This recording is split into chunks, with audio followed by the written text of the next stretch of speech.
Bueno, bienvenidos a todos los que nos están mirando. Es nuestro primer capítulo, nuestro primer podcast y por supuesto vamos a empezar honrando a la gente de nuestra Keilah que puedan contarnos un poco su historia, su estar y inspirarnos para nuestras propias vidas. Hoy se encuentra con nosotros Katia Yudel es mi nombre de pila, digámoslo así, pero conocida como Judith Francis.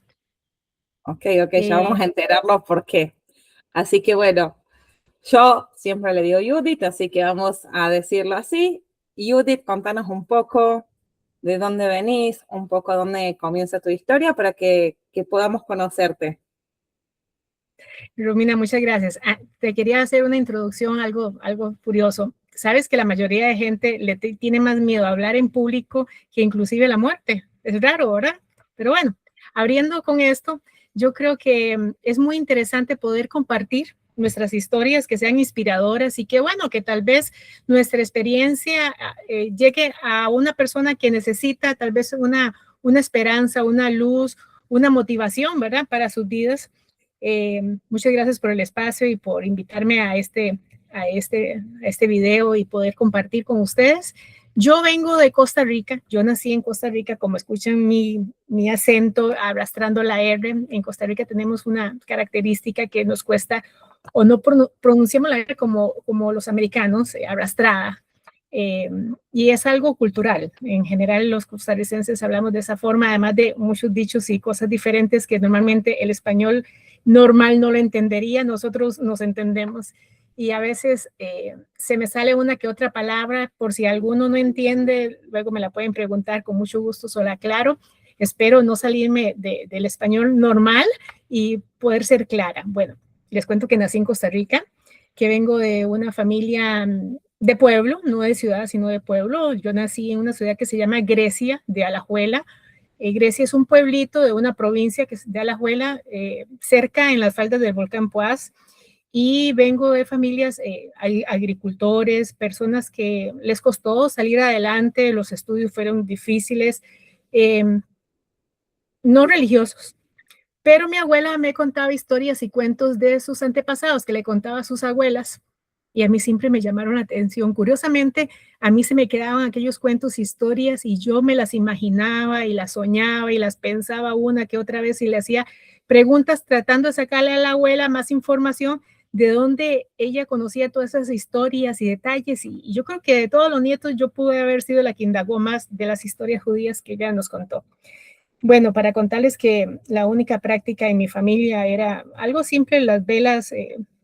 Muchas veces vi a mi mamá encendiendo velas en el baño, no sé si por temor de que la vieran, cosas muy mínimas del judaísmo, pero estaba esa chispa desde niña en mí.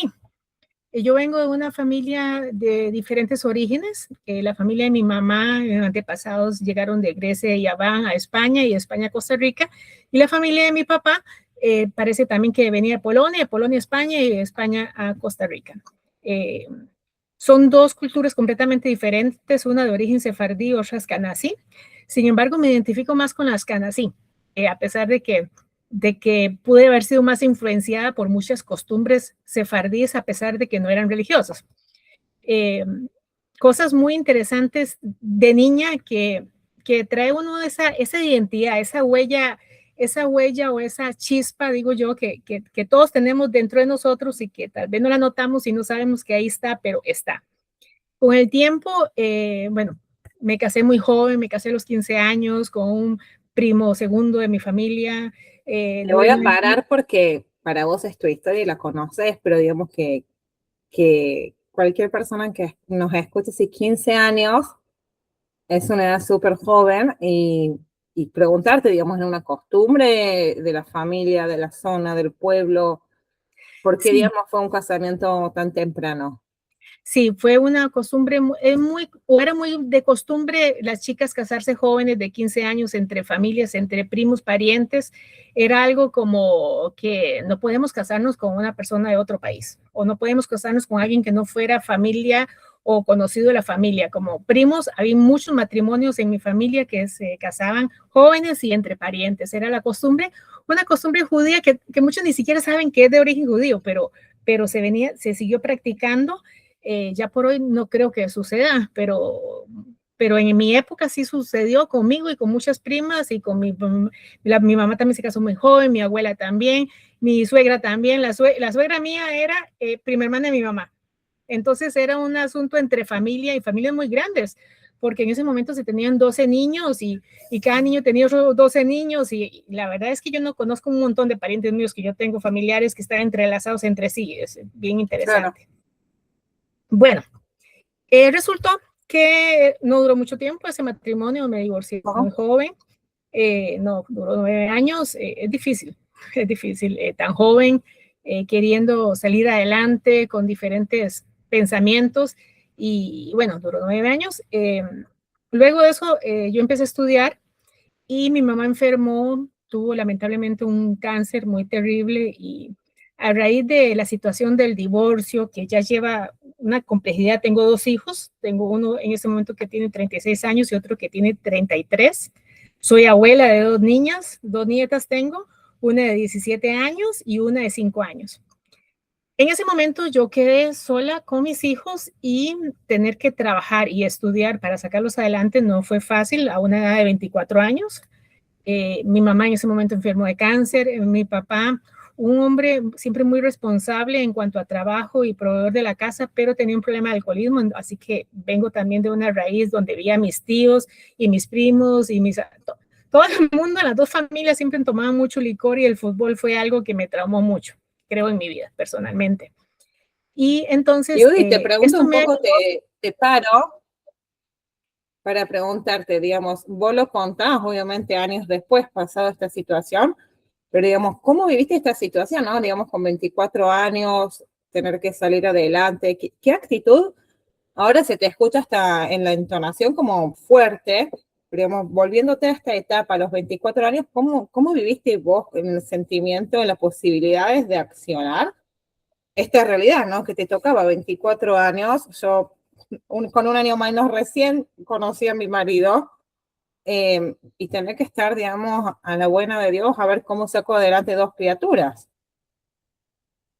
Bueno, eso fue un reto realmente. Siempre tuve el apoyo de mi mamá, siempre tuve la orientación de mi abuela, que eran mujeres muy fuertes. Ellas eran mujeres muy emprendedoras, que hacían cosas para salir adelante. Por ejemplo, mi mamá, yo desde niña, yo conocía que ella cosía, es decir, hacía costuras, ella hacía reposterías en la casa, ella hacía grandes cantidades de comidas para matrimonios, y mi abuela también, mis tías. Entonces, siempre ellas estaban acostumbradas a hacer actividades para generar ingresos y buscaban la forma siempre de generar ingresos y llevar a la casa y los niños. Entonces, yo vengo de una formación de mujeres fuertes, de mujeres que bueno, había, por ejemplo, en la familia había una propiedad, una finca donde había café y todos íbamos en familia a recolectar el café ahí, todos nos ayudábamos y realmente siempre fueron mujeres y hombres, por supuesto, también muy fuertes, pero las mujeres eran como muy emprendedoras y muy fuertes para buscar soluciones. Entonces, esa raíz yo la tengo.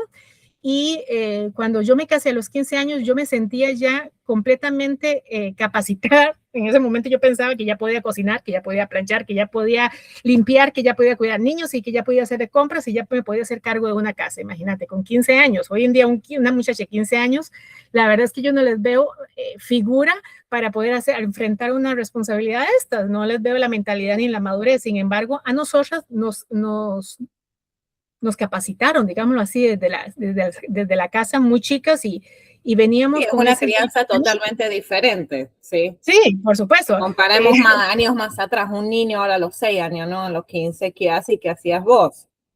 Sí, sí, yo puedo, o sea, interpretar un poco tus palabras.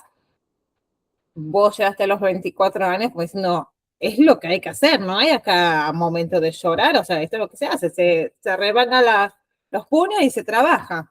Hay que hacerlo. Mi mamá me decía, mira, el matrimonio iba mal, mi mamá sabía la situación que yo vivía y me dijo, bueno, aquí es que vamos a tener que ver cómo tú estudias y sales adelante pensando en que necesitas un mejor trabajo porque tal vez no vas a seguir teniendo el apoyo de que estaba muy ausente, digamos, y que era difícil que colaborara. Entonces, mi mamá me acuerdo que me compró libros para que yo estudiara en casa. Yo trabajaba de día y estudiaba de noche. y no sé cuándo dormía, porque realmente llegaba a estudiar del colegio, luego la universidad, a hacer tareas, a estudiar para levantarme a las 4 de la mañana para ir a trabajar a las 5 y tenía, bueno, una persona que me ayudaba en casa con los niños, que con mi trabajo yo le pagaba para que esa persona estuviera en la casa y así fueron muchos años de mi vida. Pero la situación de mi mamá realmente a mí me quebró mucho emocionalmente y espiritualmente, me quebró mucho porque era una mujer muy fuerte, que nunca sufrió un resfrío, que nunca sufrió una enfermedad, que siempre estaba pendiente de los médicos, que siempre iba a consultas y ella se cuidaba mucho en la salud. Sufrió con mi papá, el alcoholismo de mi papá, pero no enfermedades físicas. Pero cuando ella cayó en cama, el cáncer le avanzó, se le hizo una metástasis muy rápida, ella luchó hasta el último momento, ella quería levantarse, ella quiere superar el cáncer, ella realmente tenía fe y esperanza de que iba a poder superarlo porque se sentía fuerte y no, sucumbió lamentablemente. Mi mamá murió a los 46 años y muy sufrida porque ella se le hizo una metástasis terrible y sus huesitos de la columna se despedazaron y no podía caminar y ella luchaba por caminar, por moverse y le dolía y bueno, otra historia diferente, pero lo que yo me refiero es cuando uno ve a una mamá quebrarse de esa forma, también uno como hijo se quiebra, se siente uno... Me parece que fue una figura mucho más para tu mamá. Sí, sí, Que, claro. digo, que fue una figura mucho más que una madre, fue la figura de decir, todo sí se puede. Y mi respaldo sos vos. Bueno, a raíz de esta situación, yo vengo con el divorcio, vengo con mi mamá, pude tener, gracias a Dios, un trabajo bueno, un trabajo que me dio muchos años, mucha estabilidad, pero esto me fracturó a mí algo ahí, una búsqueda de Dios, una búsqueda de para dónde se van esas personas que uno ama. Y luego murió mi abuela, ya también eso me afectó, porque cuando mi mamá murió, mi abuela también me fue un soporte. Cuando muere mi abuela, ya uno empieza a sentir esa ausencia o esa falta de esa imagen materna, abuela, que uno pide un consejo, que uno escucha, que uno se desahoga, esa persona que uno tiene a su lado. Yo ahí estaba trabajando en una institución bancaria y a nosotros nos obligaban trabajar Shabbat, de Shabbat por medio. Cuando yo ingresé a esa institución, no nos obligaban a trabajar en Shabbat. Luego abrieron que los sábados había que trabajar. Entonces yo, en ese momento, todo se me empezó a caer. Yo quería practicar el judaísmo, pero quería guardar el Shabbat. Me recordé que mi papá me había comentado que teníamos familia en Argentina, teníamos familia en Estados Unidos, que nuestro apellido se transformó en Brenes, pero era Brenner.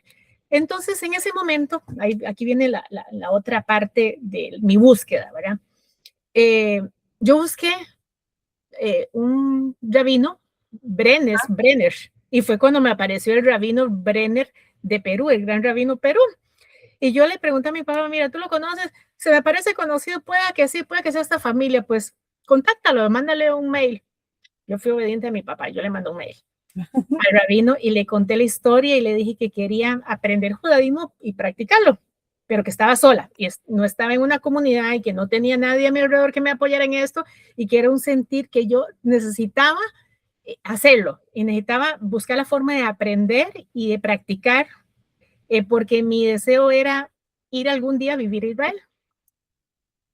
Si en este momento ustedes me preguntan si yo antes de eso había pensado en eso, no. Jamás me hubiera imaginado a vivir acá, los retos que tuve, jamás me hubiera imaginado que iba a pasar por todo lo que he pasado para llegar acá. Fue en ese momento crucial de mi vida que se despertó ese sentir, ese deseo de buscar o de trascender. Es como de hacer un cambio y de buscar lo que yo quiero, lo que mi alma anhela. Nunca se me olvida que fue para una paracha Led Leha, que fue la primera paracha que estudié con el rabino Brenner, y fue la primera paracha que yo estudié. Y curiosamente la paracha hablaba de vete tu tierra, tu parentela, ¿verdad? De toda la historia. Y a mí me llamó mucho la atención cuando el siervo de Abraham, Elíasar, fue a buscar a la esposa para Isaac. Y él llegó a un lugar y pidió a Dios pruebas para saber si esa era la mujer indicada para Isaac. Bueno, y yo dije, bueno, si Dios le respondió en ese momento a Isaac, tal vez me responda a mí. Se me ocurrió, de cosa mía, hacer una carta a Dios y pedirle, me gustaría mucho ir a vivir a Israel, tener un esposo que practique un judaísmo no fanático, no quiero algo extremadamente religioso porque yo no soy tampoco muy dada a ser muy religiosa, no soy muy moderado, me gustaría una persona que no le guste el fútbol, que no le guste tomar licor. Por supuesto que yo empecé a poner todas las cosas que me habían tramado en el pasado, ¿verdad? Que no fume, que sea una persona ordenada, limpia, trabajadora, que sea una persona, bueno, hice una lista por 2 lados de la hoja, grande. Exigente. Sí. Hice una lista realmente muy pensada y muy seleccionada las cosas que me gustaría de tener en un compañero futuro. Y le dije, bueno, como tú le respondiste en ese momento a Eleazar, el siervo de Abraham, me gustaría mucho que me respondieras a mí. Así que si me respondes esta carta, por favor, que esa persona me invite a tomar agua, a tomar café y a cenar el mismo día que me conoce. Así yo voy a saber que es esa persona y que la respuesta vino del cielo y que va a ser mi esposo y nos vamos a ir a vivir en Israel. Y Romina, Es decir, que ni siquiera dejaste al azar la señal. O sea, pediste una señal que vos interpretes. Claro, y eran 3 señales el mismo día.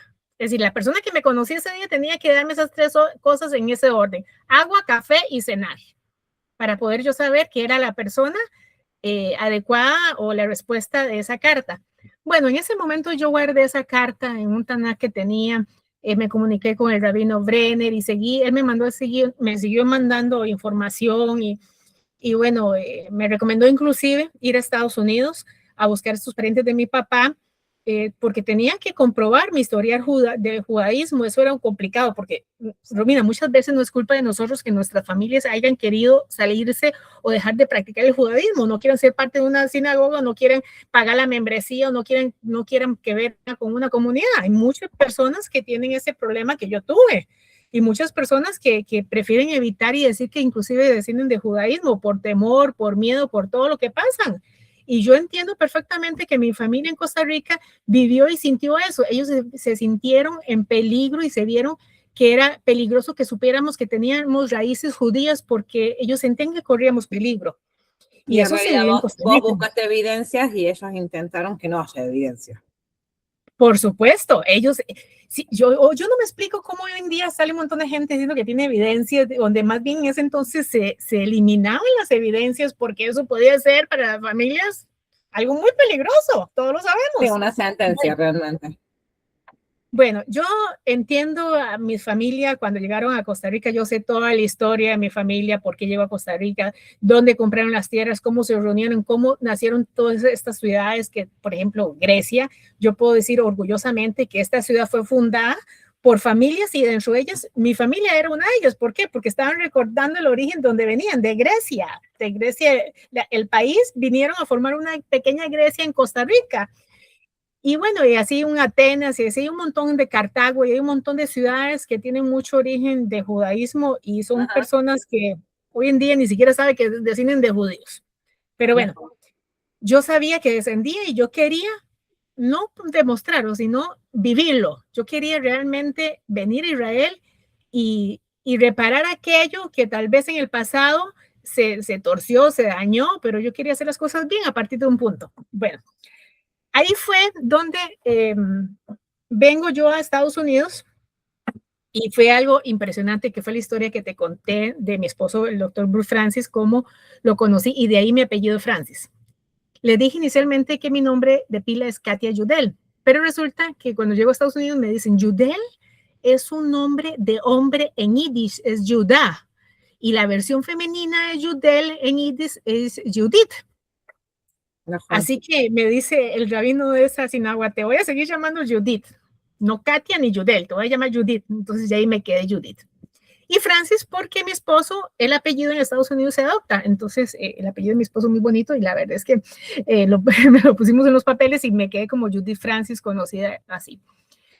Bueno, cuando llego a Estados Unidos, desde que yo iba para allá, iba ya marcando un milagro, ya iba marcando un camino que yo no entendía, pero que le voy a contar a continuación.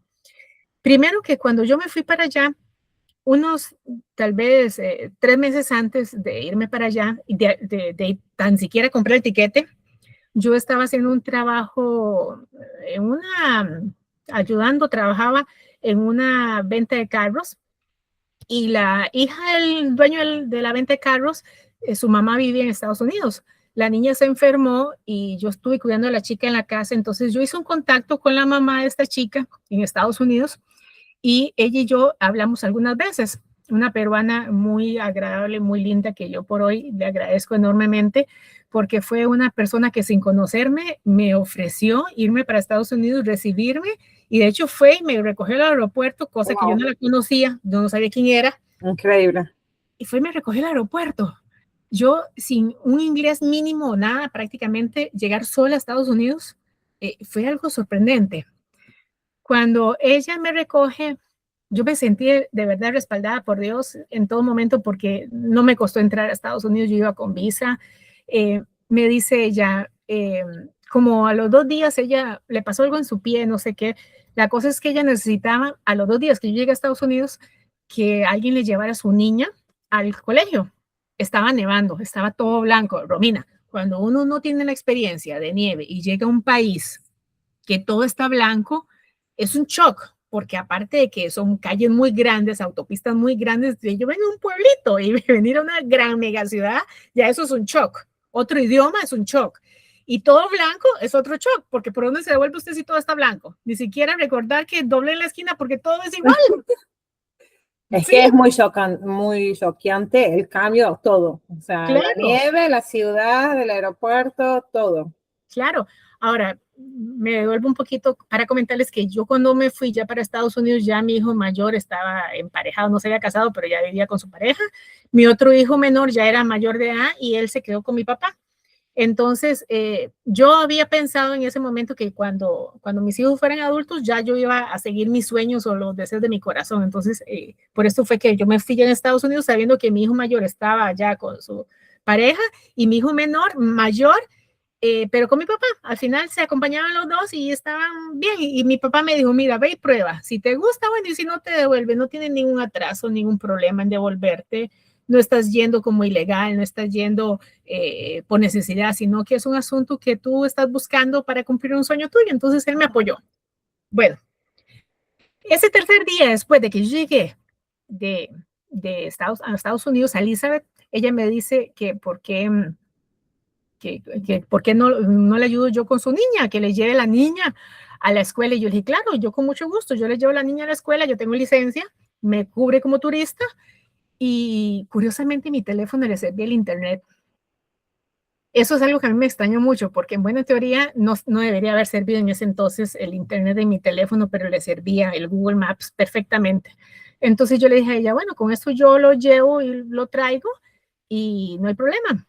Ella me confió su niña, sin pensarlo, fui a dejar a esta niña a Samet, que es un pueblo a la par de Elizabeth, eh, tal vez unos 45 minutos, pero entre pistas y autopistas y en blanco y en nieve, eso es historia diferente, ¿verdad? Es un reto.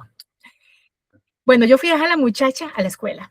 Muy lindo todo, hermoso. Yo estaba entre maravillada y asustada, no sabía ni qué pensar, pero me animé, es decir, significa que me, me di la oportunidad de experimentar eso y de ayudar, porque al final no era por un paseo para mí, sino para apoyar a la niña y a la mamá, que es una situación especial.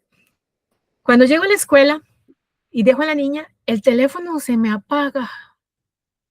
¿Y qué hago yo sin el Google Maps? ¿Cómo me devuelvo? Todo está blanco. Y me dice la niña, no te preocupes, Katy. Aquí cerca de la escuela vive una tía mía. Yo te voy a hacer un mapa. La niña tenía 10 años.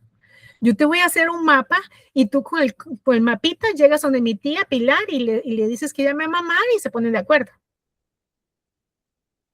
Así es, la niña me arrancó una hoja de cuaderno, me hizo un mapa con las esquinas, por aquí, por aquí, por aquí, y llegué donde la tía. Llegué yo donde alguien que no conozco. Hola, doña Pilar, soy Katia. Yo vine a dejar a Tabata, es que se me apagó el teléfono, era para ver si puede llamar a su hermana y comentarles si después pueden venir por mí o cómo hacemos para llegar yo a Elizabeth, porque sin internet no puedo llegar. ya me dice, ya pasa, tómate un café. Era casada con un tico también, con un costarricense ella. Muy agradable la señora, es una de mis mejores amigas hoy por hoy. Y me dice, ya sabes que aquí a 200 metros hay una empresa de costarricenses que hacen mudanzas a Costa Rica. ¿Por qué no vas y preguntas si hay trabajo para ti? Tal vez haya algo de limpieza o algo, no sé, tal vez. Ulay. Pues sí, ¿por qué no? Voy a ir. Me tomo el cafecito, me va y me voy. Llego a la empresa esta y pido por el manager, ya me pasan con ella y me dice ella, ¿y usted estudió? Le digo, sí, yo estudié contabilidad y estudié administración, no en una universidad con las mejores notas, pero fue una educación para adultos en las noches, pero tengo mis títulos. ¿Puede verificar eso? Le digo, sí. Si usted me presta una computadora, yo le puedo mandar mi currículum vital y puedo dar el teléfono de referencia si quiere llamar ahorita mismo a Costa Rica a mis anteriores trabajos, no hay problema. Dice, bueno, me prestó la computadora y me dice, y pude pasar mi currículum vital y todo el asunto. Y puse el teléfono de mi amiga. Me dice, bueno, yo te aviso. Eso fue un día en la mañana, ¿verdad? Cuando ya la mamá de la niña llegó y me recogió, nos fuimos para la ciudad y en la tarde hay una llamada y me dice, mire, usted entra a trabajar mañana a la empresa de Costa Rica. A las 8 de la mañana, preséntese porque empieza a trabajar a las 8 de la mañana. Yo me asusté, yo me asombré, ¿verdad? El otro día me fue a dejar ella, mi amiga. Cuando lleguen me pasan y me pasan a una oficina. Y me dice la jefe, mire, es que yo no sé si esto es Dios o qué, me dice, pero una hora antes de que usted viniera, el jefe de Costa Rica llamó y me dijo, necesito que contrate una persona con esos estudios y con esa experiencia. Y usted calificaba perfectamente, exacto, en todo lo que mi jefe pidió. Cuando yo le dije a mi jefe, me mostré su currículo, el jefe dijo, contrátela de inmediato, no la deje ir. Increíble, no sé ni qué responder, porque como oyente que te estoy escuchando atentamente, es como todo el hilo de los sucesos te van dando y tu capacidad de ver lo que sí sucedió, ¿sí? No quedarse con las dificultades que estoy segura que sobraban también. Claro, y vea que lo curioso de esto es que yo llego muy emocionada y me sienta en un escritorio y me dice, bueno, aquí hay un trabajo acumulado de 9 meses, me dice, del anterior asistente de contabilidad, dice que salió y se fue, dejó todo botado, no sabemos cómo quedó, cómo no quedó, el contador no quiere meter manos, que quería que alguien viniera, revisara hasta dónde llegó el asistente y acomode todo esto y le envíe conforme tenga tiempo, porque hay unos dineros que no se han cobrado en los bancos, de los pagos de tarjetas y bueno, hay que organizar todo. Romina, yo no sabía un inglés para eso. Sí, para un inglés para contabilidad es otro nivel. No es nada más decir sí, no, es otro nivel. Y yo ahí me agarré la cabeza y le dije, Dios mío, ayúdame. Si tú me metes en eso, tú me vas a ayudar, me vas a iluminar cómo hacer con ese trabajo. Y le digo a la señora, bueno, yo con mucho gusto voy a poner mi esfuerzo, pero Dios, necesito el empujón de Dios primero. Así que lo primero que hago es honrar a Dios. Yo soy judía. Yo con mucho gusto le trabajo a usted, pero Shabbat no le voy a trabajar ni fiestas judías. Yo le puedo trabajar a usted 25 de diciembre, 31 de enero, 1 de enero, todos los días feriados que usted necesite a alguien aquí, yo lo voy a trabajar y normal. Pero los Shabbat, sábados y fiestas judías, por favor, no, porque para que Dios me ayude, yo tengo que primero responderle a Dios que yo estoy también de su lado, entonces necesito su apoyo, si no, no puedo con esto. Y ella me dijo, no hay problema, usted va a ser la única en la empresa que va a tener Shabbat libres y fiestas judías libres. Era la única, Romina. Calculo que dijo sábado y no Shabbat, pero bueno. Sí, sí. Sí, sí, ella conoce, porque solamente es una ciudad de muchos judíos y conoce es algo sorprendente porque en la esquina donde yo trabajaba había una panadería que vendían cosas kosher. Había un restaurante kosher. Había de todo lo que yo necesitaba, la par estaba ahí mismo, centralizado en esa área. Entonces yo llego cuando a la hora, como a media mañana, ya habiendo hablado con ella esto y acomodándome un poco, dando información que estaban abriéndome los accesos en la computadora, me llega un desayuno. Bueno, y decía, coche, qué interesante, alguien me invitó. Pero ya el almuerzo me pasó lo mismo y en la tarde me pasó lo mismo.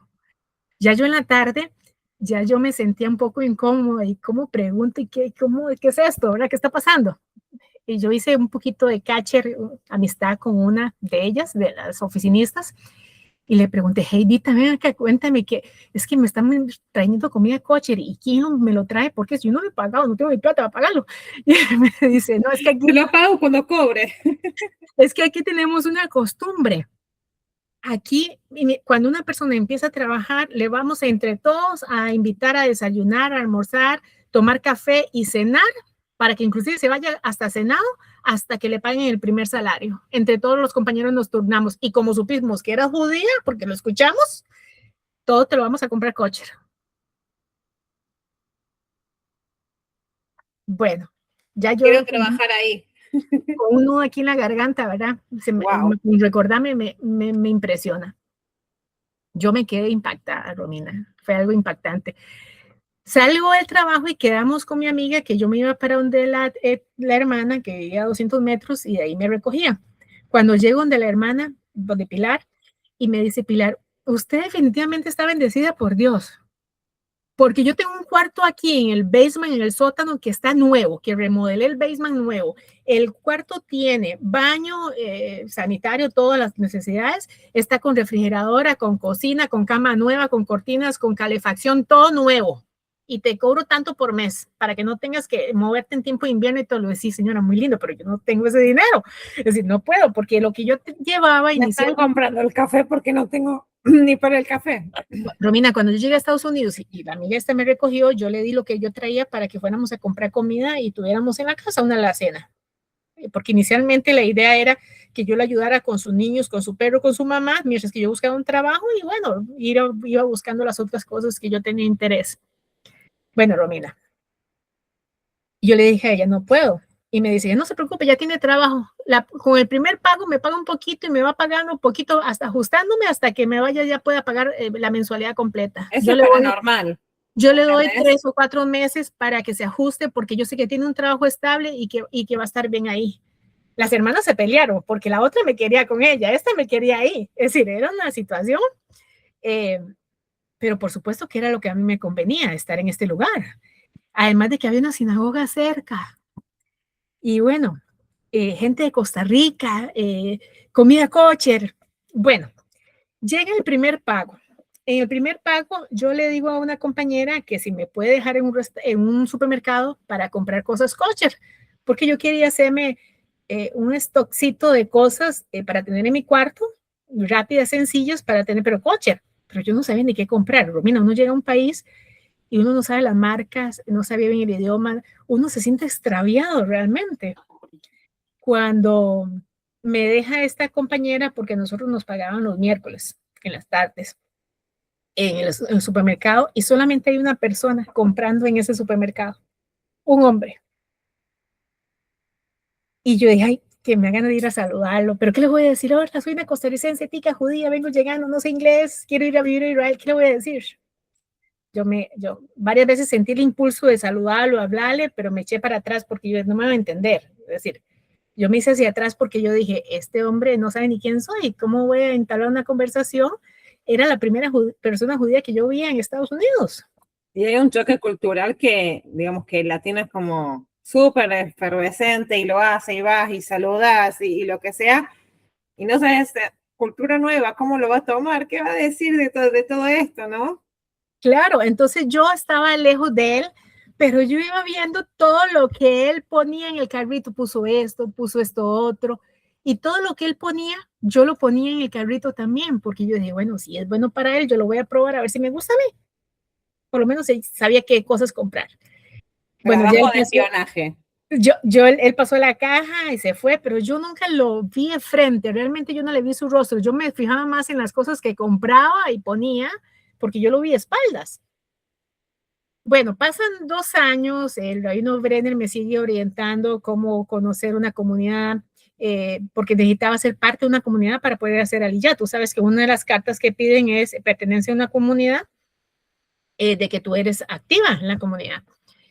Ya, yo voy a esta comunidad cerca, donde yo estaba, en Samet, pero no me sentía muy a gusto. Era una sinagoga conservativa con una gente muy agradable, muy linda. Se portaron conmigo genial, fueron súper gentiles, amables, me recibieron, me trataban como en familia. pero yo me sentía un poquito incómoda. Había algo que yo quería una comunidad ortodoxa, yo quería asistir a una sinagoga ortodoxa. Yo le mandé una carta a un rabino en una comunidad a la par de mi ciudad y el rabino me contestó que iba para Israel, que no podía ahora contestarme, que más adelante, bueno, como que no me dio bolilla, no me dio pelota, pero yo quería ir a esa otra comunidad que se me parecía más a lo que yo buscaba. Bueno, pasaron 2 años de todo esto y viene una actividad de Nefesh y Benefesh en New York, donde hacen... Un poquito que es Nefesh Benefesh, que digamos poco nuestra comunidad sabe. Nefesh y Benefesh es la organización que se encarga del Aliyah en Estados Unidos y en Canadá para recolectar los expedientes y mandarlos al Ministerio del Interior para su aprobación, y es el que se organiza todo el traslado del Aliyot de las personas, tanto de mudanzas, tiquetes, todo lo relacionado con Aliyah. Esta es la organización, digamos, cada país tiene diferentes organizaciones o diferentes oficinas, pero en Estados Unidos esta es la oficial, digamos, esta es la oficina oficial del Ministerio del Interior de Israel para hacer todos esos trámites. Resulta que entonces yo me voy para New York porque ya yo tenía todos los requisitos que el rabino me había ido guiando cómo obtenerlo. Entonces él me dijo, bueno, cuando tengas ya todos estos papeles, las cartas de tus familiares, de los cementerios, cuando tengas todos los documentos, cuando ya los hayas presentado, que tú los hayas revisado un Beidín y todo, que todo esté bien, vamos a hacer el trámite de Aliyah para ver qué tal, si nos piden otro papel más o no. Así fue. Cuando yo tuve ya todos mis papeles, digamos que el rabino consideraba que eran lo que me iban a pedir, me presento a esa actividad en Nefesh y Benefesh en New York, pero yo me fui y allá cuando yo llegué, resulta que nadie hablaba español, todo era en inglés y mi inglés es muy malo, todavía sigue siendo muy malo. Todavía no es suficiente. Cuando llego a preguntar por la información en la ventanilla, era una mega actividad. Habían judíos, pero personas, si yo te menciono unos 2000, no te miento, en un mega lugar y diferentes salas con diferentes actividades, explicando diferentes, es impresionante. La chica del pueblo en ese lugar. Era impresionante, era como algo, era demasiado burocrático, ¿me entiendes? Para un hispano de pueblo. Cuando llego yo y pregunto que si hay alguien que hable español y me dicen que no, cuando me toca un señor el hombro y me dice, hola, yo hablo español, ¿te ayudo? Y yo dije, ay, sí, gracias, está lindo. Gracias, Dios, Baruch. Nos llegó del cielo. Tenemos que editar y poner la musiquita de Y claro, en ese momento, él me pidió toda la información y ya le dan a uno los papeles con todos los formularios y todo lo que uno tiene que presentar y llenar. En ese momento me empezó una tos descomunal, una tos sin razón, una tos de ahogame, una tos de que se me oscureció todo, Romina. Yo lloré, yo vi luces oscuras, yo sentí que me iba a morir porque no podía respirar, yo sentí que aquí se me cerró, de verdad, la tráquea y no entraba ni para adentro ni para afuera el aire. Algo rarísimo porque yo no estaba enferma. Yo no estaba tomando nada, no se me pegó nada. Así, ¿qué me pasó? Y bueno, él en carrera corrió y fue a uno de los puestos a un lado y pidió agua y me trajo agua para que se me bajara y para que tomara a ver si eso me podía hacer respirar. Y sí, yo quedé temblando, yo quedé sudando, yo quedé pálida y yo me asusté mucho. Yo realmente pensé que me iba a morir ahí. Y me dice él, aquí mismo hay café y hay un lugar de como restaurante para la gente que asistía y todo, uno puede ir a comprar comida. Vamos y tomamos un café, me dice, tal, para que te tranquilices un poco. Y yo dije, sí, no pueden ni hablar. Nos fuimos ahí donde estaban tomando café y nos tomamos un café. Hasta ahí yo no estaba pensando la carta que yo había hecho 7 años atrás. 7 años. Pregunta, ¿vos en ese momento tuviste en cuenta esa carta y las señales que pediste? No, yo ahí estaba asustada. Yo ahí pensé. Yo ahí estaba agradeciendo que estoy viva. Yo pensé que me iba a un infarto, que me iba a dar algo raro, que me iba a morir porque vi oscuro de verdad. Bueno, conversando un poquito, sin muchos detalles, me di cuenta que él vivía en Springfield, en la ciudad al lado de Summit, donde yo vivía. En la ciudad donde yo había querido ir a la sinagoga que yo te dije anteriormente. Bueno, es muy cerca. De realmente donde yo vivía, al límite de la ciudad, eran como 2 kilómetros. Era una ciudad pegada con la otra. Me dicen, vamos, si te vas conmigo, si quieres, porque si te coges esto de camino y quién te socorre, quién te entiende, ya yo sé lo que tú tienes. En ese momento yo no sabía que era doctor. En ese momento, ¿en quién confiar si es la persona que me está ofreciendo ayuda y estoy asustada? Dime, si no tenía otra opción. Y yo dije, ¿por qué no? ¿Qué voy a hacer? No hay ni qué pensar. Si total se pensaba que te ibas a morir, así que bueno. Y bueno, fue poco lo que conversamos realmente, fue trámites de aliyá, cosas muy simples, no hablamos cosas personales. Cuando llegamos, íbamos llegando a entrar a estas ciudades, me dice, mira, entre nuestras 2 ciudades hay un restaurante kosher, ¿por qué no vamos a cenar ahí? Y te tomas una sopa de pollo, tal vez que te va a echar un refrío y tal vez eso te para el refrío. Y yo dije, sí, sí, vamos, porque estaba haciendo frío. Claro, llegamos al restaurante chino kosher muy rico. Cuando yo me echo la primera cuchara de sopa a la boca, me recordé agua, café y cenar, y yo me quedé así y le dije, tú vas a ser mi esposo y nos vamos a ir a vivir juntos a Israel. Ese hombre se quedó Para. blanco. ¿Vos conociste ese día? Estamos hablando de un par de horas. Es como que fue un quiebre de toda esta charla que yo me remonto al primer momento que vengo de mujeres fuertes y decididas, voy a agregar, que vos las cereales te alcanzaron para no tener ningún tipo de mural o de algo que te impida decir, vas a ser mi marido y vamos a hacer el día juntos. A ver cómo reaccionó este hombre. No, no reaccionó, se quedó pálido, sin respirar. Ahora está al revés, el que no respiraba era él.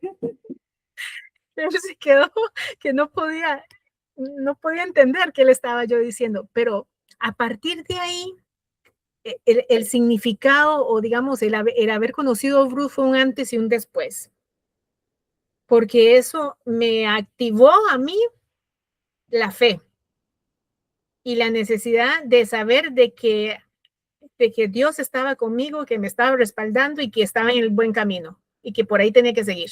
Yo de verdad me paro en el punto, digamos, que en esta historia entra en juego Bruce, mejor, y digamos, el hecho, o sea, pensando en la secuencia de los hechos y que no se haya escapado, ¿no? Y que no diga, esté loca. No digamos cuál fue, digamos, el punto que, digamos, tiene que haber en él también algo para que diga, esta mujer no está loca, básicamente, ¿no? Hay que decir, si me quedo, si nos volvemos a reunir, si nos volvemos a ver, ¿qué es lo que pasó del lado de él? Que me imagino que hoy lo podés contar. Claro, dice que él se quedó sorprendido y que él pensó, esta mujer es loca o tiene mucha fe, pero él no estaba seguro cuál de las dos cosas era la real o las dos. Hasta hoy piensa que son las dos. Hasta hoy pensamos que son las dos. De hecho, hay una historia muy interesante porque en ese momento seguimos conversando. Yo lo había asustado y todo, pero yo traté de decirle, mira, De hay parecer cosas normal. sí, hay cosas que vienen del cielo y tenemos que entender que todo se mueve por voluntad del cielo y por algo pasan las cuentas conóceme y te quiero conocer. Y ya me dice, ya yo le conté mi historia del rabino Brenner y me dice, rabino Brenner, si yo tengo un rabino Brenner, pero es mi rabino, me dice el rabino de New York, que me enseñó a leer la Torá, mi primer rabino, para cuando hice el Bar Mitzvah. Y le digo, ¿cómo? Rabino Brenner. Pero él no habla español. Yo no, sí, el mío sí habla español, pero él está viendo en Miami ahorita. Me dice, sacó el teléfono y dice, mándale una foto mía a tu rabino para ver si me conoce. Romina, ahí mismo me contestó el rabino Brenner. Inmediatamente. Resulta que el rabino Brenner, que descendía de Polonia, que nació en Perú, polacos de Perú, que se fue a hacer el rabino a Venezuela, pero antes de irse a vivir a Venezuela, su semijada obtuvo en New York y el primer grupo de chicos que tomó para enseñarles a leer la Torá, mi esposo era uno de esos, o el primero. Después de eso se fue a vivir a Venezuela, 50 años creo que fue, y perdieron el contacto. Y en ese momento yo mandé la foto del bar mitzvah de mi esposo y mi esposo la tenía en el teléfono y él dijo, claro, lo conozco, fue mi primer alumno que tuve.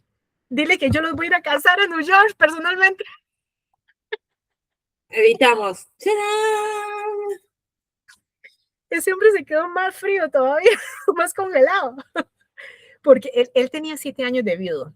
Él tenía 7 años de que su esposa había fallecido de un cáncer terrible de páncreas.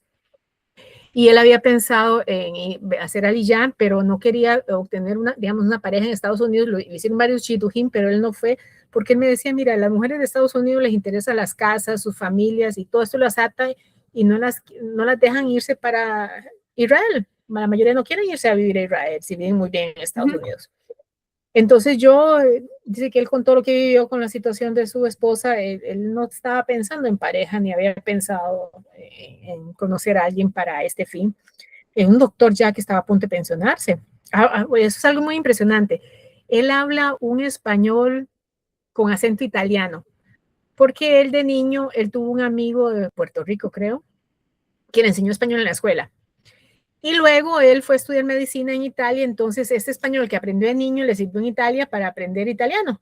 Pero entonces como que mezcla palabras de español. Yo digo que habla itañol, pero es una lengua muy linda, como muy romántica, como que tiene un canto muy romántico. A mí me gustó mucho la música italiana de joven, entonces eso también me gustó mucho, ese acento. De hecho, mi papá cuando lo conoció, él también le llamó mucho la atención su acento italiano y su forma muy italiana de hablar, y con las manos y todo el asunto. Y bueno, seguimos con la historia. Cuando el rabino nos mandó esa contestación, él se quedó impactado, él no lo podía creer. Él me dijo, bueno, dame tu teléfono, yo te voy a ir a dejar, nos contactamos, yo voy para Miami. Él me dijo que iba para Miami porque había salido de trabajar de una empresa, creo que era Johnson Johnson, trabajaba para Johnson Johnson, y dejó de trabajar, entonces iba a unas vacaciones a Miami y luego retornaba y me contactaba. Dice que allá se reunió con varias personas, dentro de ellas la esposa de un sobrino que había fallecido, y le dijo a esta mujer, mira, conocí a alguien de Costa Rica, o loca o una mujer de mucha fe, pero me dijo que iba a ser mi esposa y nos íbamos a vivir juntos a Israel. Dice que la mujer se quedó así sorprendida, ¿verdad? Cuidado, le digo. De hecho, sus amigas, él le consultó a sus amigas también de la sinagoga. Y de hecho, él le consultó a sus amigas. En la sinagoga donde él iba, habían varias viuditas ahí que tenían mucha buena intención con él. Y él no había visto. Yo después me di cuenta porque uno se da cuenta cuando hay un interés más allá de una amistad. Claro, cuando estas mujeres se dieron cuenta que yo llegué, casi les da algo, ¿verdad? Porque más joven, más bonita. Y bueno, y una hispana, una tica, es decir, eso ya crea roña, es decir, ya hay, digamos, tú sabes que las comunidades son muy cerradas y muy entre ellos, y inclusive existe clanes sociales y todo el asunto, ¿verdad? Y entre doctores y entre gente de New York y gente ascanaz y todo eso, hay sus propios grupitos, y no entraba para nada una hispana como yo, ¿verdad? En su grupo. Absoluto.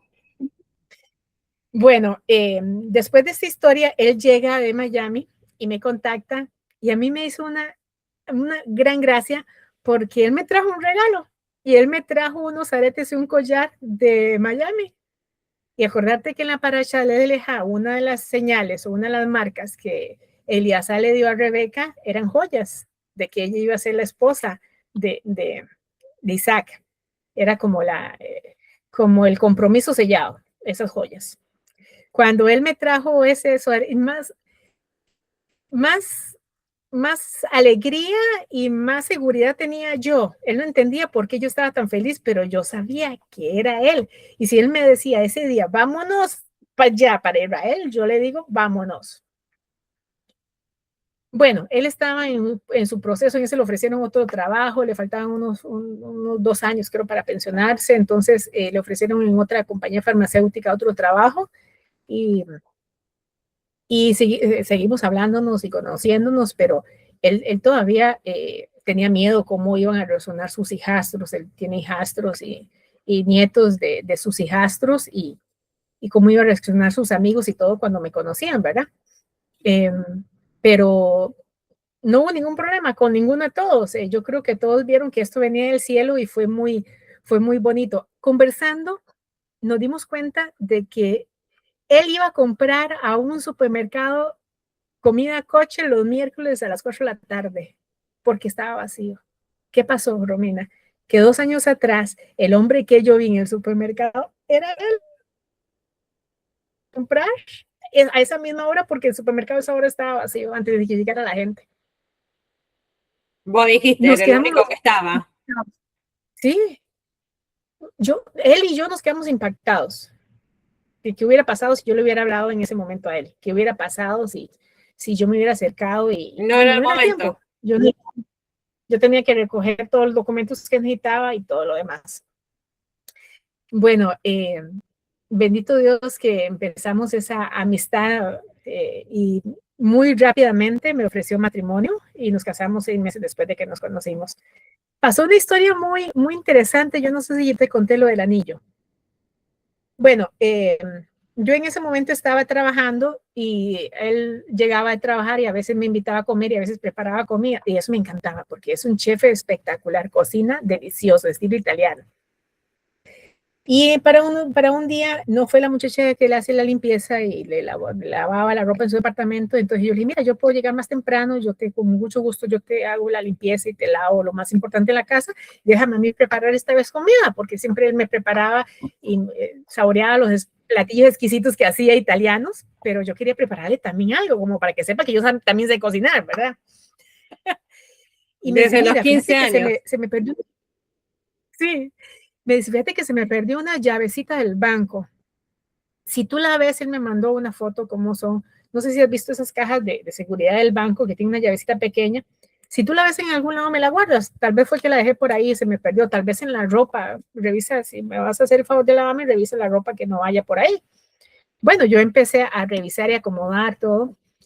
Y cuando vengo a traer la ropa para acomodar en los closets, yo empiezo a acomodar todas las cosas. Cuando de pronto arriba veo una lámpara, algo movido, lo que raro, ¿verdad? Me trepé un banquito y revisé y encontré ahí una caja con un anillo, con un diamante. Yo donde abrí aquella caja con aquel diamante, con aquel anillo, yo me quedé impactada, casi me algo. En mi vida había visto un diamante, yo, pero aquello brillaba como una estrella. Cuando él llegó, mire, me encontré un tesoro, tal vez tú no sabes, pero ahí arriba, donde hay una lámpara vieja, me encontré un anillo fabuloso, fantástico, una estrella, algo hermoso, pero algo increíble. Él me hizo una cara y me dice, me arruinaste la sorpresa.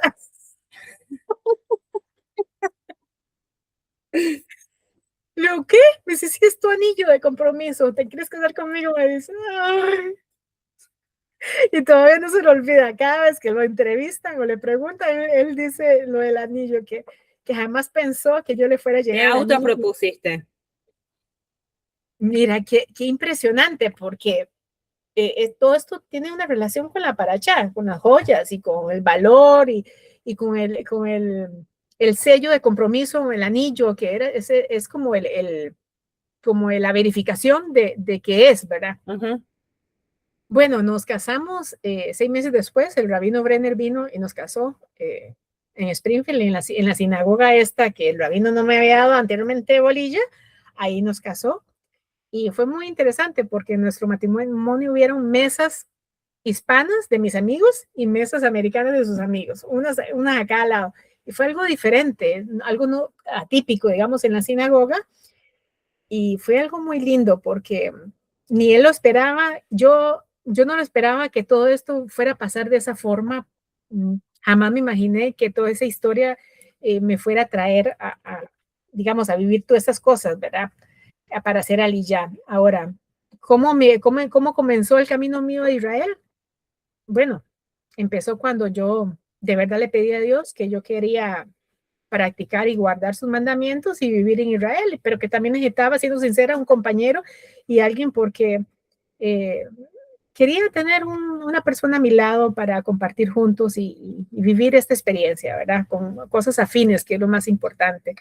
Y fue increíble porque Bruce cumplió y ha cumplido cada detalle de ese papel, Romina. Cada cosa que yo puse ahí lo tiene mi esposo y se O sea que cumplió. el mundial no lo ve. No, ni él ni yo, ninguno de los dos. Y nosotros no nos gusta el alcohol, nosotros hacemos kiddush con jugo de uva, tenemos un licor de chocolate que nos gusta mucho, que hacemos el kiddush con eso.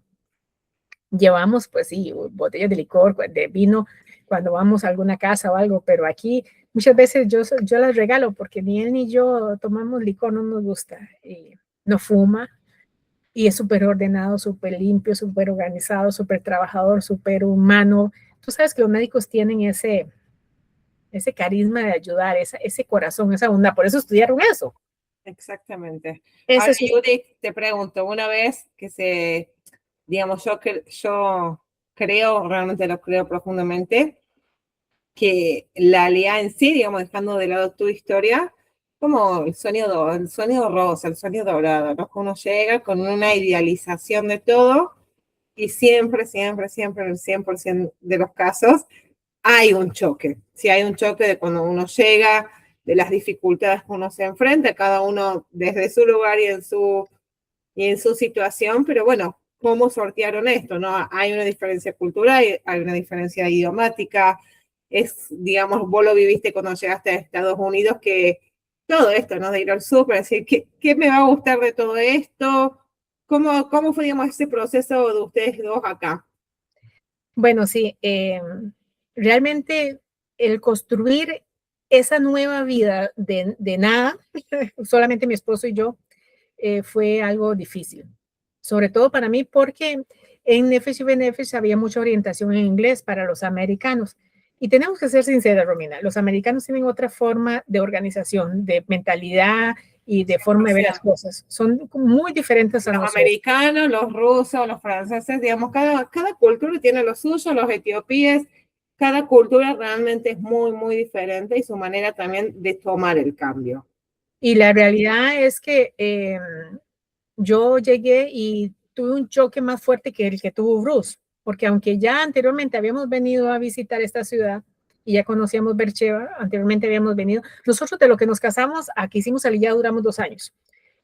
Un año más o menos metiendo los expedientes y los papeles de Bruce y míos, que fueron muchísimos que nos pidieron. Yo en realidad no tuve problemas con mis papeles, el problema los tuvo él. A él le pidieron más cosas que a mí, estaba muy molesto.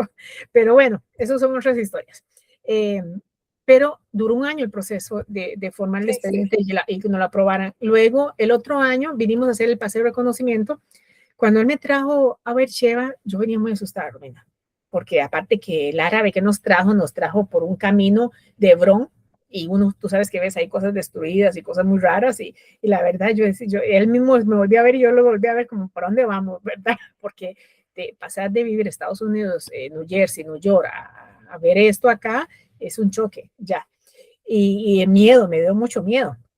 Cuando llegamos aquí, era para Hanukkah, para las fiestas de Hanukkah. Ahí le pidieron que encendiera una lámpara de la Hanukkah del hotel, se sintió muy homenajeado por esto. Y vinimos y a mí el lugar no me gustó, pero yo sabía que era un propósito y un porqué, un por algo. Resulta que hacía falta doctores como él, endocrinólogos en este hospital, y aquí hay una ventaja, que el hospital es un hospital universitario, donde al lado hay una universidad. Entonces, también necesitaban un profesor en inglés. Entonces, la necesidad de un endocrinólogo y un profesor en inglés fue la que realmente nos trajo a este lugar, más por ayudar y colaborar que por lo que nos gustara. Uh-huh.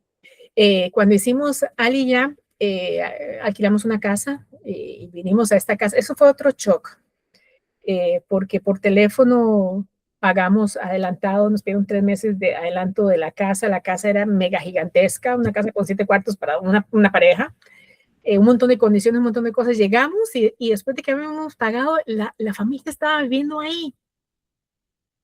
Bueno, fue algo, para mí fue un choque porque uno no espera eso, uno no espera que uno tenga que acomodarse a los demás, la burocracia y todo aquí. Bueno, fue una historia, eso es otra historia por otro día. La cosa es que yo me vi que nadie me estaba orientando a mí en español, que a él lo orientaban y que él desde recién llegado empezó a ir al hospital, a la universidad, pero yo me tenía que quedar sola cuando ya la gente se fue esta. Y la primera sirena que yo tuve en mi vida de un cohete, la tuve yo solita en esta casa. Y yo no sabía dónde meterme, yo no sabía dónde actuar. a mí me temblaban las manos, me metía el mamá de este que era más una bodega, me sentí claustrofóbica, oscura, no me salía la señal, los sonidos eran terribles, en mi vida había escuchado una sirena, así que me asusté mucho, lloré, bueno, él no me contestaba, realmente fue un trauma para mí. Vengo al Ulpan, él iba un rato al Ulpan, pero le daban permiso de irse para el hospital porque ya le empezó a trabajar en el hospital, recién llegados, porque él les reconocieron los títulos y todo inmediatamente. Qué bueno. Pero entonces yo tenía que quedarme sola con la profesora rusa y con los demás rusos y nadie me decía nada. Me enfermé. Romina, las veces que yo fui al Ulpan, yo me enfermé y fui al hospital y me operaron. Para no cansarle con la historia, estoy esperando la 14ª operación. Estoy en espera de un preoperatorio, una hernia que tengo en el ombligo, pero fueron muchas cosas. Ahora, yo venía enfermita ya de Estados Unidos y de Costa Rica. Lo que pasa es que aquí me empezaron a componer todo lo que traía, porque traía un historial que yo no sé cómo no me moría antes, joven como mi mamá, pero realmente tenía muchas cosas que aquí las encontraron y las han ido reparando, digamos de esa forma, o mejor, arreglando. No ha sido un asunto que yo me enfermé, más bien ha sido un asunto de que me han curado aquí. No sé si me entiendes. Sí. Y también seguro que el estrés y el cómo llegar acá y todo eso afectó y detonó todo lo demás, ¿verdad? La cosa es que a raíz de esto, yo traté de hacer grupos de la gente que iba encontrando en español para apoyarnos entre nosotros. Y ahí se creó grupos interesantes y fui conociendo gente cada vez más, pero cada vez que entraba al PAN, algo pasaba, me enfermaba y me iba para el hospital y me internaba. Ya cuando yo llegaba, ya me había perdido un montón de clases, ya nadie me podía explicar, yo no entendía el hilo, yo no entendía nada. Algunas veces encontré alguna profesora que hablaba un poco español, pero no es lo mismo que alguien que hable español a que alguien sea hispano y que lo entienda uno y que sepa cómo explicarle las cosas. Es una realidad. O sea, ¿qué me encontré yo aquí en Israel? No, yo no me encontré, es decir, mi mentalidad era otra de lo que yo viví realmente acá, porque Israel no es solamente una concepción religiosa, no es solamente una vida espiritual, no, aquí cuando se llega se enfrenta a un montón de burocracia, se enfrenta uno a alarmas, se enfrenta uno a ver inclusive más lo que hablamos el otro día, árabes y personas que a veces uno no sabe si confiar o no de ellos, cerca en todo lado, en los supermercados, en los autobuses, en todo lado, quizás más cerca de lo que yo viví con ellos en Estados Unidos, en otros lugares. Aquí he tenido más cerca de toda esta gente que... Sí, veces... esto que vos nombrás, digamos, de los Ulpanim, y también es un choque cultural, ¿sí? De verdad que últimamente estoy escuchando de varias personas, de varios Olim, que dicen, me enfermé en el Ulpan. Es un montón, ¿no? Es cuando se estalla el sueño dorado, ¿sí? Cuando el sueño dorado se estalla y hay que volver a reconstruir desde ahí. Sí, es que cuando a ti te explican un idioma y te van llevando con paciencia o te van evacuando dudas, es diferente porque cuando te lo quieren meter de una sola, intensivo, es un choque, a mí me bloqueó. Yo entendí que el hebreo es parte de mi aliyah y yo siento que yo no he concluido todavía mi aliyah hasta que no aprenda un hebreo adecuado. ¿Por qué? Porque a mí me gusta colaborar, a mí me gusta ayudar, a mí me gusta ser parte. Y mientras que yo no sepa un hebreo fluido y necesario para adaptarme, yo no puedo colaborar, ayudar, ni ser parte de mi... Yo hice este país como mi pueblo, mi nación, mi familia. Pero eso es como, te voy a decir cómo siento yo. Como cuando uno llega a una casa muy hermosa y muy grande y a ti te pasan de la sala principal, digamos, tú estás en la sala principal y te atienden muy bien, pero tú sabes que hay un montón de habitaciones más y un montón de cosas que tú quisieras conocer de la casa, pero no puedes. Es igual el hebreo. Es decir, mientras yo puedo hablar unas pocas palabras, sí, no, quiero, cuánto vale, algunas cosas muy sencillas, pero eso no me va a ayudar a mí a desenvolverme realmente en el entorno. Para ser parte completamente del país necesito entenderlo, entender chistes, entender noticias bien, entender burocracia bien, y todo esto se necesita tiempo y un buen hebreo. Y mentira que en los sulpanes se aprende. Y lo peor de todo es que, Romina, uno le da miedo, porque a mí me da miedo salir sola, a mí me da miedo hablar, a mí me da miedo un montón de cosas. Pero luego, cuando te encontré, bendito Dios, tú me animaste a aquí debo romper esas barreras de miedo, a dejarme decir yo no sé hebreo. No, yo tengo que decirme, si sucede, estoy aprendiendo, voy a seguir aprendiendo y cada día voy a aprender más y voy a desenvolverme mejor. Y tengo que practicarlo y tengo que poner esta máquina en movimiento porque si no se rumbra. Gracias a ti realmente me ayudó a romper esos esquemas o esas barreras que me impedían como salir. Y voy saliendo poco a poco. Yo me siento así como que voy moviéndome poquito a poco, pero me estoy moviendo porque estaba como estancada, estaba como frenada, estaba como debajo de la alfombra, como cuando hay polvo debajo de la alfombra y lo pisotean, así me sentía yo. Y ahora yo me siento diferente, me siento con la cabeza levantada, yo no soy ni más ni menos que nadie aquí. Y yo tengo tanto los derechos como todos a recibir la información y a poder entender y poder desarrollarme como todos aquí. El asunto es cruzar esa barrera, pero al inicio fue muy difícil entender de que el hebreo no se podía quedar solamente como algo básico o de palabras simples o de traducir siempre en el teléfono o que alguien le traduciera a uno. Yo te decía ayer, mi esposo me acompaña siempre al médico, mi esposo me acompaña siempre a todo lado y él es el que habla por mí. No, yo quiero hablar y explicarle al doctor qué necesito, cómo me siento, hacerle alguna pregunta a un medicamento. Si yo logro preguntar al doctor, bueno, yo me siento así, así, así, y ese medicamento me hace sentir esto y esto y esto. Entonces el doctor va a entender de qué es lo que yo me estoy refiriendo. No es lo mismo que alguien te traduzca algo rápido y simple. Y son las cosas que la gente no entiende. Yo lo entendí ya, de que mi proceso de aliyah no ha terminado y que estoy en eso y que estoy avanzando. No sé si me expliqué. Te explicas y creo que, digamos, como que pusiste en palabras algo que le pasa, me atrevo a decir, a un 100% de los Olim. Y uno dice, qué bueno, o sea, recibo esta escrita medio área mientras estudio y listo, estoy listo para la vida. Y yo realmente creo que el choque más grande es en ese momento, después de estos 5 o 6 meses que uno cursa el Ulpan, salís a comerte el mundo y no te comes ni un caramelito. ¿Sí? Y esto, digamos, lo dijiste muy gráfico, eso de sentirte abajo de la alfombra y que te pisoteen, es algo que no lleva a nada bueno, no es para lo que uno vino. Y vos nombraste de que, bueno, a vos te gusta colaborar y ser parte. ¿Sí? Yo me quedo con el ser parte, porque a otro le gustará jugar al fútbol, a otro le gustará jugar al bingo, no sé, en algún lugar, a otro le gustará hacer yoga, o sea, cada uno desde su lugar quiere ser parte de algo, ¿sí? Somos seres sociales, a donde estemos que seamos, y el no sentirse parte, sentir ellos y yo, es durísimo y cuesta, y sí estoy convencida que es aceptar esto, que es un proceso el hebreo de poder celebrar los logros, de poder automirarse de otra manera. Sí, no sé, ok, hoy pude esto que ayer no lo podía.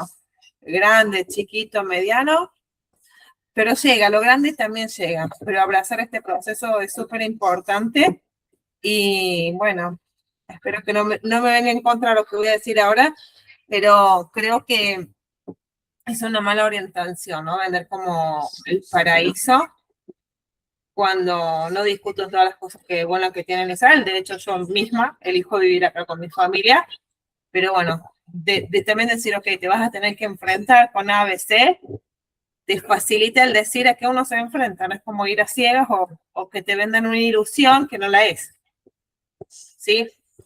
Así que sí creo, y también yo voy a contar cosas que Judith no cuenta, que ella sí hace cosas en hebreo, sí apoya muchísimo a Hayalim, a soldados, y no le queda otra que comunicarse en hebreo, como puede, pero lo hace en hebreo, lleva donaciones de su propio bolsillo, y cuando uno llega a la base en sí a entregarlas, no está el traductor, no está el hebreo, no está, es el gesto, la conversación, el decir quién soy, todo esto en hebreo y lo va logrando y en realidad esta es la manera que vos también encontrás de ser parte de esta sociedad, que esta sociedad, muy curiosa, ¿no? Pero esta sociedad, vos, yo, todos nosotros somos latinoamericanos, bueno, ellos son de Rusia, ellos son de Marruecos, ellos son de Etiopía, digamos, no hay ninguna persona que si tenga más de 2, 3 generaciones nacidas acá.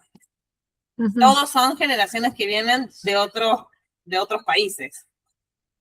Y nosotros somos parte de esto. Esto de llegar a sentir, soy igual que todo, al fin y al cabo, que sea, como decís, no tuca, eso es de Costa Rica, ¿cómo decís? Tica. Que soy tica, yo soy argentina, él es etiopía, él es ruso y él es ucraniano, es así. Es así, esto es parte de lo que forma la cultura israelí, lo que todos se terminan uniendo con el mismo pedazo de pizza, untando en el mismo hummus. Así es, así es. Bueno, decime. Hay cosas que uno al principio ve las divisiones o las separaciones de los grupos. Uno ve los rusos que siguen hablando el ruso. Los americanos entre ellos siguen hablando americano. Los hispanos también nos reunimos y seguimos hablando en español. Y los israelíes quieren hablar español.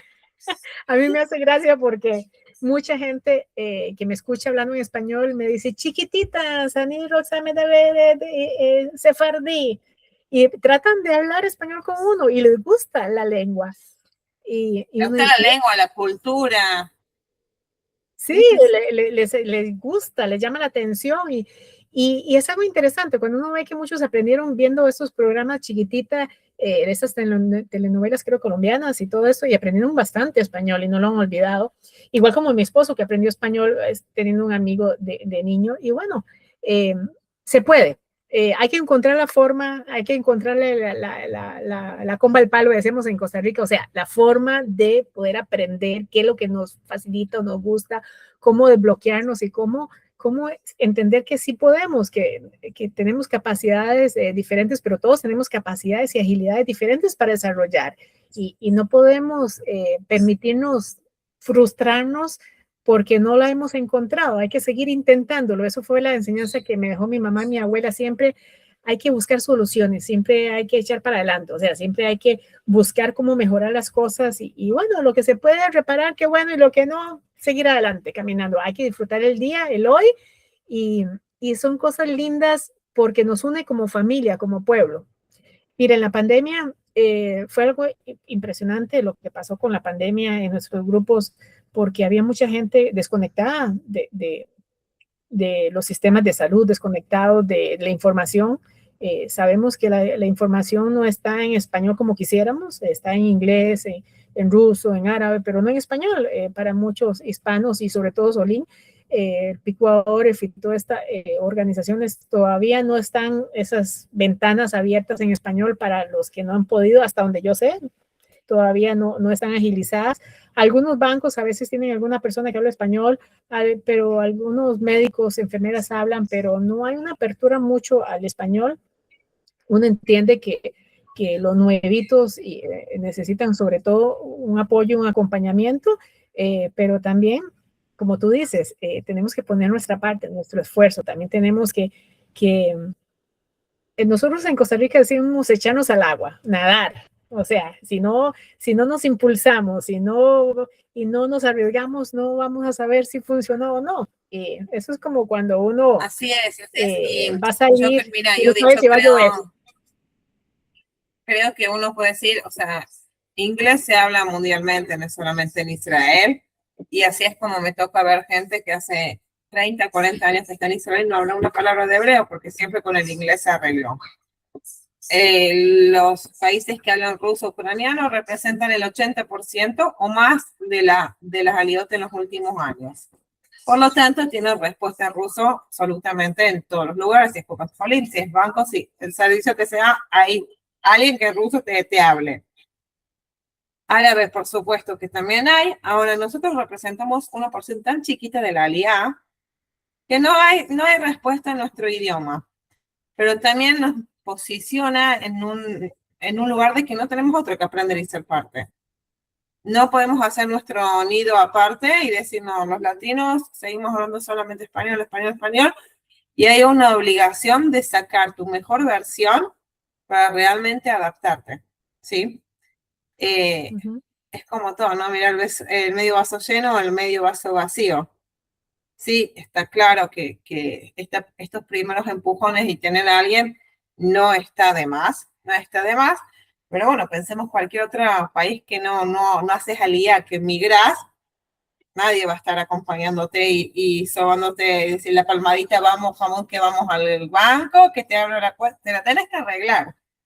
Sí, creo que también parte de nuestra cultura es que sabemos arreglarnos con lo que hay, como hay, y salir adelante desde ahí, sin demasiadas exigencias. Claro, yo algunas personas que están haciendo trámites de Aliyah me preguntan, ¿cuál es la recomendación principal que me das? Y yo les digo, mira, te voy a ser sincera, aprendete el abecedario en hebreo, aprendete los números en hebreo, los colores, los días de la semana, los meses. Ya, si tú te traes el alfabeto, las vocales, los colores, los números, los días de la semana, los meses, es un gran avance para cuando entras al Ulpan. Porque en el Ulpan a ti te lo dan y pretenden que tú te lo aprendas en un día. Y no es posible. Eso tiene tiempo. Hay gente que necesita escribirlo 40 veces, otros que ocupan escucharlo 40 veces, otros 4 veces. No sé, cada quien tiene su diferente método de memorizar y aprenderlo, pero eso es algo indispensable y necesario que muchas veces nosotros aconsejan a la gente que hace aliyah. Yo sé que en Argentina sí hacen un curso pre-aliyah, muchos de hebreo traen ya como una basecita y muchos fueron a escuelas y todo lo demás. Mi esposo es uno que estudió hebreo de niño para rezar, pero a él le dijeron que la lengua era Kodesh, sagrada, entonces no se podía hablar, si era solamente para rezar y leer textos. Ahora, Judith, vos me conocés y sabes que yo soy como un poco anti-Ulpanim, porque realmente, o sea, y el que quiere con gusto se lo fundamento, pero no creo que sirva la metodología y menos está orientada a nuestro público, por razones lógicas que las entiendo. Y en realidad me parece que es dar un paso para atrás. ¿Por qué? Porque vos, por más que aprendas una palabra acá, otra palabra allá, que conjugues 2, 3 verbos, es un paso para atrás mental. ¿Sí? Desde la parte de la adaptación que uno necesita hacer, no colabora, no te deja salir adelante y el choque es muy fuerte. Entonces, sí, lo tengo que decir. Estoy completamente de acuerdo. Que cada uno haga el proceso que considere que tenga que hacer. Pero bueno, esa es mi opinión. Mi opinión es que no alcanza y también muchas veces pasa que uno termina y dice, qué bruto soy, cómo no aproveché estos 5 meses, no aprendí, y que todo esto cae sobre uno, ¿no? Como siempre digo, nuestro peor enemigo somos nosotros mismos. No lo logré. Esa es la alfombra. Ya estoy en el secundario, no terminé secundaria, no lo logré, no tengo título universitario, no estoy acostumbrado a estudiar, no lo logré, cuando en realidad el proceso es equivocado, no uno es el equivocado. La propuesta que yo recibo no es la que yo necesito. Si es como que me vaya a comprar un calzado que no es de mi talla, no va a entrar, por más que esté un año intentando ponérmelo. Por eso es que yo les recomiendo a todos los que nos oyen que piensen bien. Si, como lo hice yo un día que yo dije, quiero entender el hebreo, quiero hablar el hebreo, quiero participar en hebreo y quiero sentirme plenamente parte de mi pueblo. Entonces, para eso hay que saltarse, derrumbar ese bloqueo mental que te causa el Ulpan, porque a mí me causó y a mí les ha causado, por lo que tú dices.